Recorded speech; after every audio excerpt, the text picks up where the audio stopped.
Há mais de um século, uma mente fascina o mundo, Sherlock Holmes.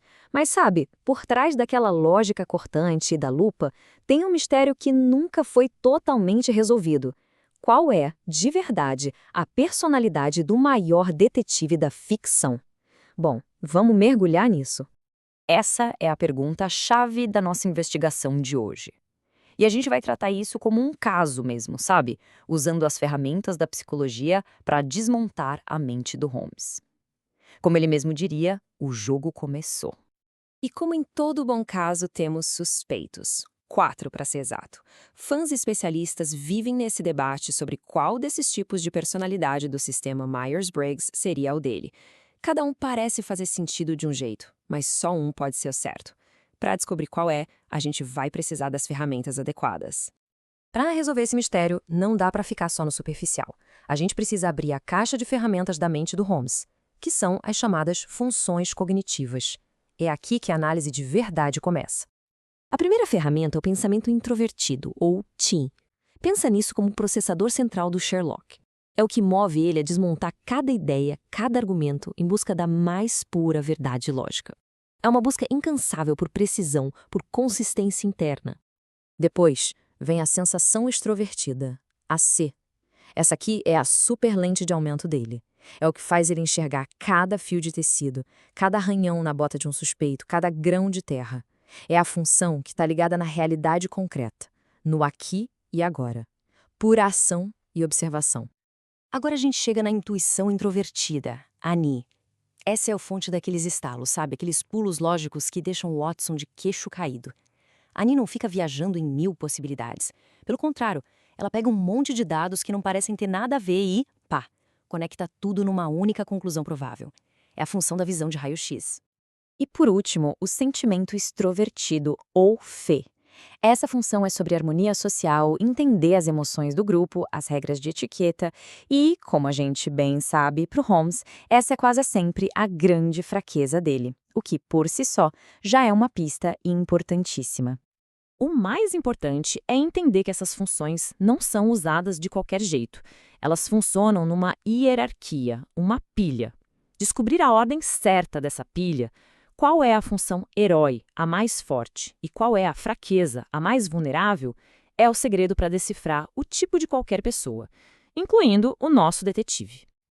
Ok, com as ferramentas na mão, vamos analisar a primeira grande prova, o famoso, mas, digamos, mal nomeado método de raciocínio do Sherlock Holmes.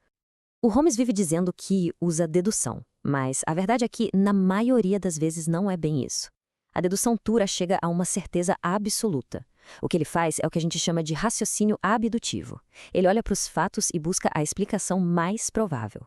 Não é uma certeza, mas sim a melhor hipótese que encaixa todas as peças. E essa frase icônica dele é a definição perfeita do método. É exatamente assim que ele trabalha. Ele usa os filtros lógicos afiados do Ti para eliminar o impossível e depois confia na sua intuição, a Ni, para apontar a verdade que sobrou. É um processo em 2 etapas, uma dança entre essas 2 funções. Então, o ciclo mental dele é mais ou menos assim. Primeiro, ele absorve uma quantidade absurda de dados do mundo real com a sensação extrovertida, C. Depois, ele joga esses dados para a intuição introvertida, Ni, gerar um insight, uma teoria. E, imediatamente, o pensamento introvertido, Chi, entra em ação para verificar se essa teoria faz sentido lógico. Esse ciclo já elimina alguns dos nossos suspeitos. Vamos para a próxima evidência. A pista agora está na forma como Sherlock organiza o conhecimento na cabeça dele. Uma abordagem que ele mesmo descreveu de um jeito bem peculiar, como um sótão. Olha só, com as próprias palavras dele, Holmes nos dá uma chave para entender a sua mente. Ele não é um acumulador de informações, ele é um selecionador. O cérebro, para ele, não é uma biblioteca infinita, mas sim uma oficina super organizada. E isso nos leva a um contraste muito claro. O NTP, um dos suspeitos, tem um cérebro tipo enciclopédia. É aquele que ficaria chocado que o Holmes não sabe que a Terra gira em torno do Sol. Já o Holmes, ele tem um cérebro tipo caixa de ferramentas, que é a marca registrada do ISTP. Ele só guarda o que é útil para resolver crimes e joga fora o resto de propósito. Essa é uma pista fortíssima. Agora, vamos olhar para uma pista um pouco mais sombria, mas que revela muito. O uso de drogas por Holmes. Isso mostra como a mente dele reage não só ao estresse, mas, e isso é o mais importante, à falta de estímulo. O ponto essencial aqui é quando ele usava a famosa solução de cocaína a 7%.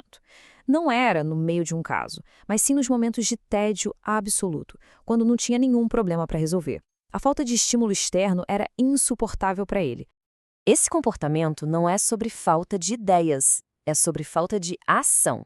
Essa necessidade desesperada por problemas concretos, por estímulo do mundo real, é uma característica clássica da sensação extrovertida, ser como uma função forte. Quando o mundo não dá dados para ele processar, a mente dele entra em curto. Bom, a gente já juntou as provas, o jeito dele pensar, como ele organiza a mente e como ele age sob pressão, ou melhor, sob a falta dela. Chegou a hora de fazer o que ele faz de melhor, eliminar os suspeitos e chegar à verdade. Primeiro suspeito, o INTJ. Esse tipo tem a sensação extrovertida como sua função mais fraca, o seu calcanhar de Aquiles. Isso significaria que ele seria meio desajeitado com o mundo físico. Mas o Holmes, ele é um mestre dos disfarces, um ótimo lutador de boxe, um rastreador incrível. A evidência física simplesmente não bate. INTJ eliminado. Próximo, o INTP. A principal ferramenta de exploração do INTP é a intuição extrovertida, que adora criar 1 milhão de possibilidades, fazer brainstorm. O Holmes faz exatamente o contrário. Ele afunila as opções, ele busca a única explicação correta. O pensamento dele é uma lança, não uma rede. INTP eliminado também. E depois de eliminar o impossível, o que resta, por mais que tenha sido debatido por anos, tem que ser a verdade. O perfil que se encaixa perfeitamente em todas as provas é o de STP, o virtuoso. E olha como a pilha de funções de STP cai como uma luva. O T é o herói dele, o cérebro analítico. O C é o seu ajudante, o olho que vê tudo. O Ni é a função criança, que dá aqueles insights geniais, o instinto. E o Fé é a sua fraqueza, o coração blindado, que explica a dificuldade social dele, mas também aquela lealdade profunda que ele tem pelo Watson. Ele não é um teórico de poltrona, ele é um artesão do crime. E isso tudo nos deixa com uma última pergunta, né? Se a mente que a gente considera o auge da lógica na ficção é, na essência, um tipo prático, que bota a mão na massa, será que a nossa cultura não acaba valorizando demais a teoria abstrata e subestimando a genialidade que vem de entender como o mundo funciona de verdade? Fica aí a reflexão.